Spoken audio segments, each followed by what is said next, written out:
Hello valued viewers, I hope you're all doing wonderfully well. Today we're having our first look at the recently added Long Beach class cruiser in Sea Power.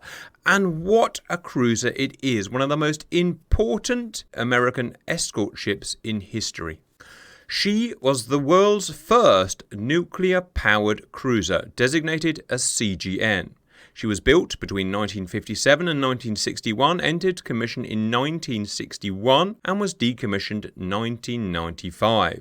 She was the only ship of her class and was very much a testbed for new technologies. The ship was propelled by 2 nuclear reactors, one for each propeller shaft, and was capable of speeds in excess of 30 knots. My understanding of the rationale for America building cruisers like Long Beach and Virginia in the 1960s with nuclear reactors is to give them the true blue water capability and top speed of over 30 knots to keep up with the nuclear-powered aircraft carriers like the upcoming Nimitz. Long Beach was deployed to Vietnam during the Vietnam War and served several times in the Western Pacific, the Indian Ocean and the Persian Gulf. But by the 1990s, nuclear power was deemed just too expensive to use on surface ships smaller than aircraft carriers in view of defense budget cutbacks after the end of the Cold War. Long Beach was decommissioned on 1st May 1995 instead of receiving her third nuclear refueling upgrade. The high box-like superstructure, which gives her such a unique look, contained the ScanFar system, consisting of the AN/SBS 32 and 33 phased array radars. My understanding is that as well as being the first nuclear-powered cruiser, she was the first ship in history to be equipped with a phased array radar, soon to be followed by the Enterprise carrier. One of the reasons she was the only ship of her class was because she was an experimental platform for these radars. These radars were the precursors to the AN/SPY-1 phased array systems later installed on Aegis-equipped Ticonderoga cruisers and Arleigh Burke destroyers which operate today. It's important to note her size. She's massive at over 16,000 tons, and my understanding is she was the last American cruiser to be built on the old classic cruiser hull design. After that, the cruisers became a lot smaller. Before we look at today's scenario, let's learn a bit more about the ship's armament. We have 2 variations of the same ship. Obviously, most or all American ships have been upgraded over the years to keep up with current technologies. We have a 1973. We also have a 1983 fit. We actually also have a 1989 in one of the mods, but we're just going to stick to 1973 and 1983. The 1973 is my favourite because it's kind of a classic configuration. Her defence is RIM 2F. The Terrier was America's first and possibly the world's first naval surface-to-air missile. This is the F model with a range of nearly 43 nautical miles. As well as that, my absolute favourite, the RIM 8. Maybe not the world's most effective missile because it couldn't be used in huge quantities, but it's so impressive. RIM 8 Talos. Range 130 nautical miles. It's the first time we've really looked at Talos, and you've got to think how impressive that is for a missile that went into service in 1955 and it could hit targets at 130 miles. That really is amazing. The missile was absolutely enormous. If you Google pictures of the missile with crews standing by, you can see it's the size of a medium-sized aeroplane. As well as that, we had RU-5 ASROC anti-submarine. We have Mark 46 torpedo and a Mark 30 naval cannoner. In fact, I think we've got 2. In the 1980s, we had replacement weaponry to bring it up to a more modern standard.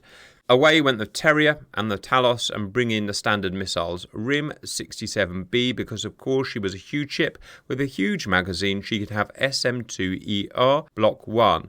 Range just shy of 100 miles. Although the range is less than Talos, it's a much more effective missile, and more missiles could be supported in the air at once. The original variant had 3 twin-arm launchers, one there, one there and one there. With the 1980s variant, the aft twin-arm launcher was replaced by cells of Tomahawk launchers, anti-land variant.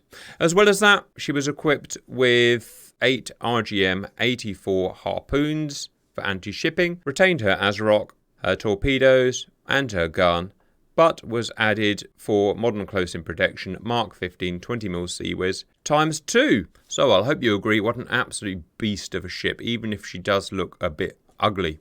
Today's scenario, viewers, usually I like to do a nice simple battle. Take an American surface warship and put it against a Russian surface warship, a Slava, a Kirov, something like that.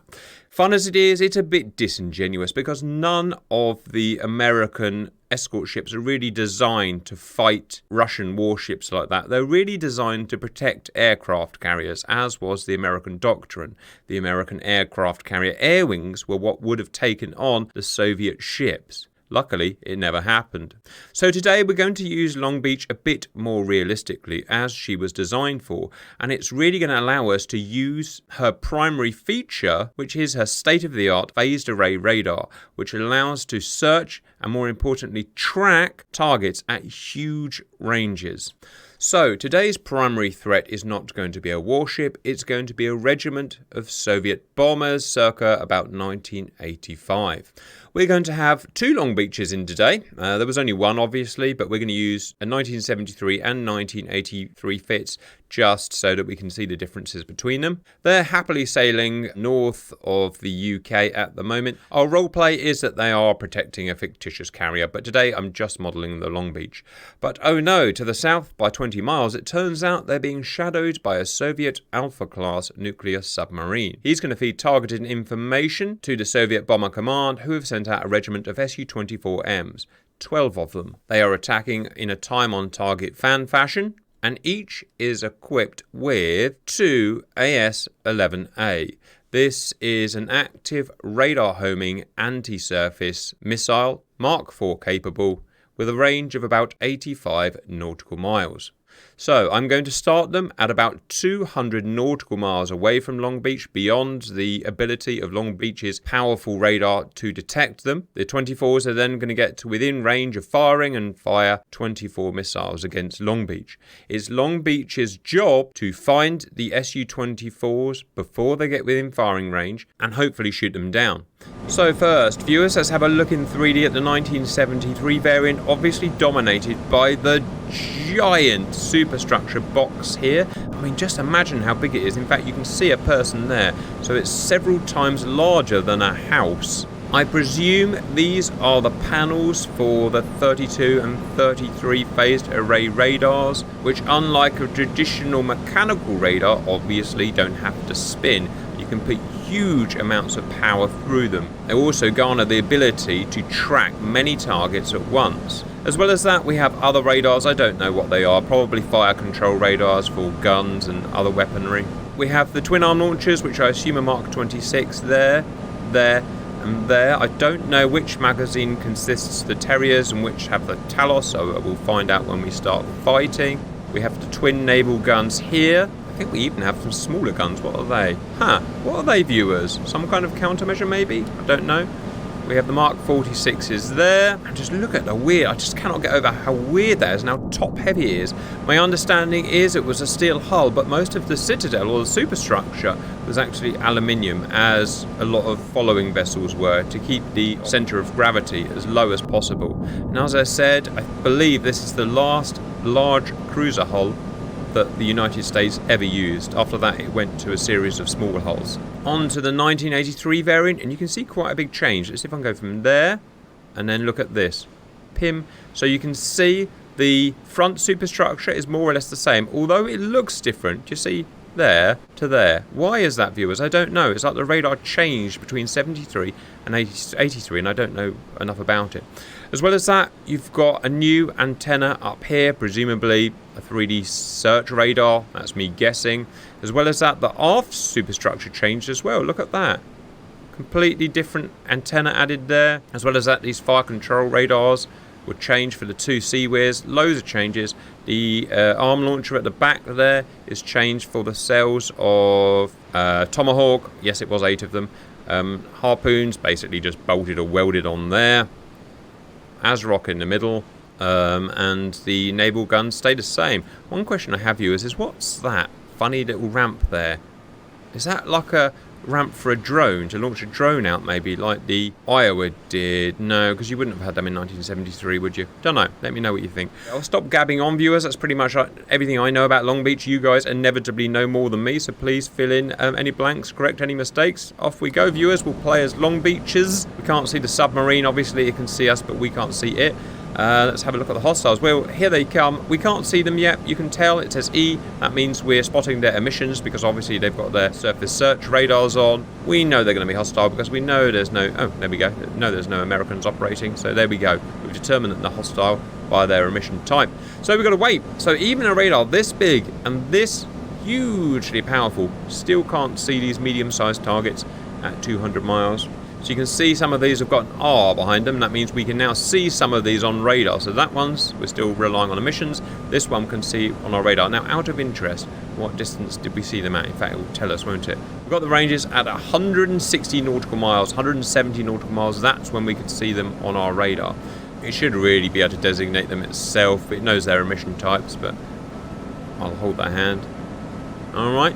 The range of the Talos is 130 miles in optimum conditions, so probably just shy of 130 is when we'll fire. But still, detection of a medium-sized target at 170 miles, that's pretty impressive, right? That's a 1961 radar. Looking forward to a Talos being armed up.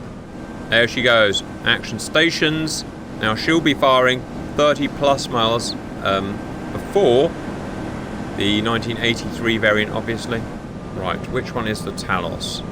I'm going to have a guess at the rear because it seems to have a larger area, but I don't know. There he is. There's a Talos. Before she fires, just look at the size of it. See if I can see a person, I should say. There's a person, yeah. There's Talos. I believe it was based on the Nike Hercules, but I stand to be corrected, or at least a piece of it was. Just look at that size. Man, missile. Man, missile. Just imagine being around that missile when it fired. Freaking unbelievable. Again, 1955, viewers. And off it goes. Now, as impressive as they are, they weren't hugely effective because the technology that drove them. I think only 2 could be supported at once, which isn't much use against 12 bombers. 2,100 knots. That's what, Mark 3, a bit more. 40,000 feet. Range to hostiles now of 117 miles away yet. So what we'd like to do is fire 12 of them, but I guess we can only support 2 at once. Now, why is that, viewers? What's the limiting tech? My understanding is the 33 radar, which is part of the phased array, was the tracking radar, so you shouldn't have problems tracking more than 2 targets. I guess it's the guidance link to the actual missiles that would be the weak link, but let me know what you think, because I don't really know, obviously. Range 108 nautical miles. Pause. Quick talk about the missile. My understanding is you have a rear booster section of a solid rocket motor, and then you have an air-breathing engine for the terminal section. Bomber's way outside firing range. Oh, decoyed. What about this one? Decoyed as well. Wow. There you go, viewers. That's going to be problematic. Right. Oh, you can actually... Oh, I've just found out you can actually self-destruct missiles, or you guys told me you can self-destruct missiles while mid-flight, so that's something that's going to be quite useful. Well, that was a miserable start, I'm afraid, viewers, but there you go. 1955 missile, I suppose. Who's going to fire next? I'm surprised they've not got a couple more Taloses up. Ah, there we go.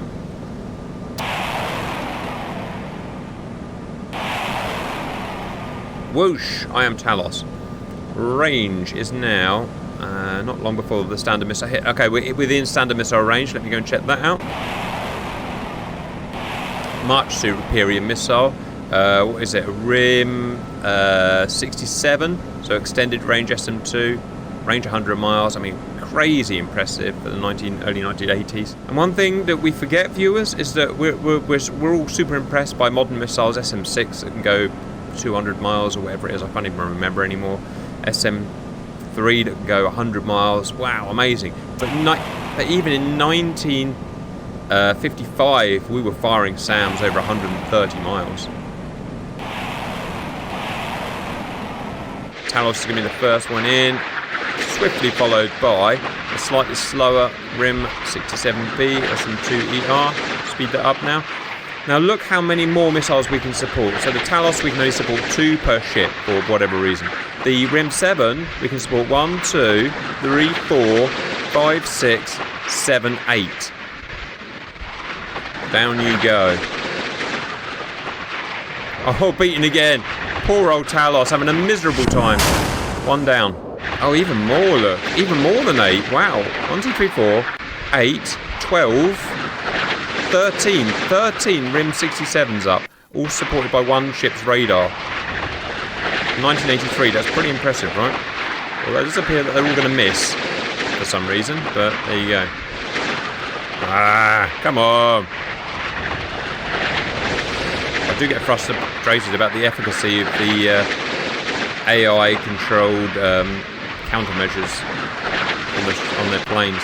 But this guy's run out. No good. First missile's out. Wow. Pause. How did they get so close? The range is... Wow. I don't know where that came from, viewers, but we've just absolutely failed to destroy these guys. And look, they fired their missiles at 85 miles as promised.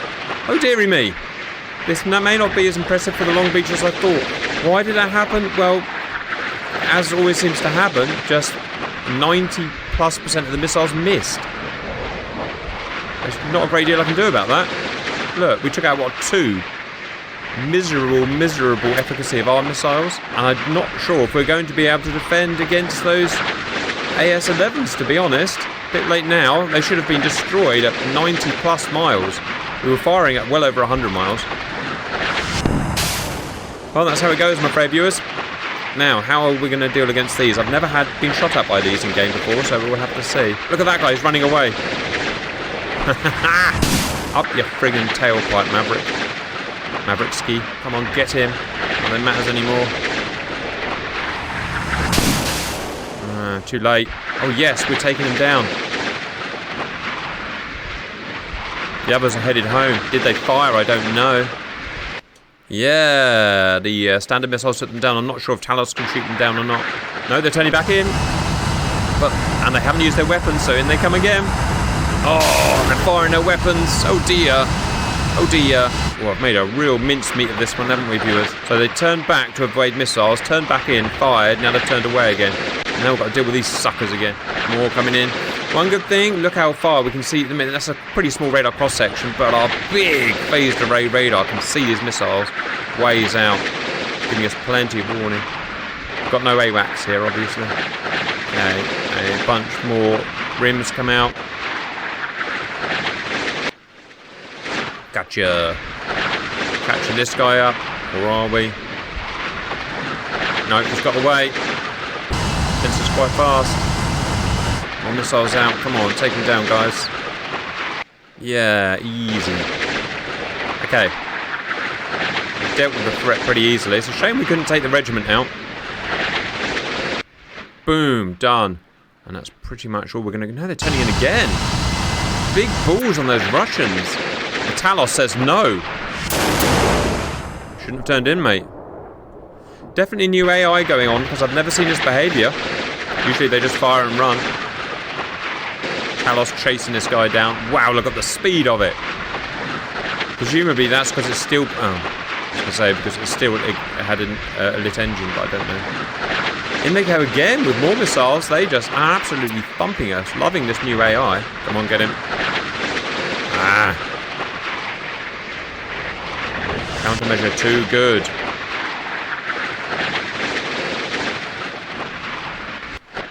Gotcha. More baddies coming in.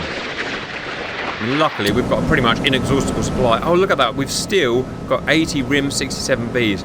What an absolute beast of a ship this was. I didn't notice how many we had at the beginning. I'm sure you guys spotted, but holy wowzer, wowzer, wowzer. What's that information at the bottom there? Look at that. It tells you what the different arms are doing. Okay, it's a Mark 10 arm. Engaging idle. Never seen that before. Right, the bombers are definitely done and they're off. I'm glad we've got the 1983 refit. I'm not sure the Talos could have taken all those defended against those missiles. Still they're coming. Come on, Talos. Be the one. Yeah. Chase him down. Look how fast it is still after 130 miles. Alright, that's it, viewers. Well, it was a bit ugly, a bit like the ship that was fighting, but we defended a regiment and we made a hash of it because most of our missiles missed, but we shot their supersonic missiles down with moderate ease in the end. It was quite a fun attack to watch in the end. And what was this ship originally really designed for? Well, it was to protect carriers. Massive radar, lots of missiles, 1950s missiles and then 1980s missiles, defend carrier groups, and it's done it pretty well. So, that's our look at Long Beach. I'm really impressed how just cool it is and just how important it is. I will leave it at that. I hope you enjoyed that, and bye-bye.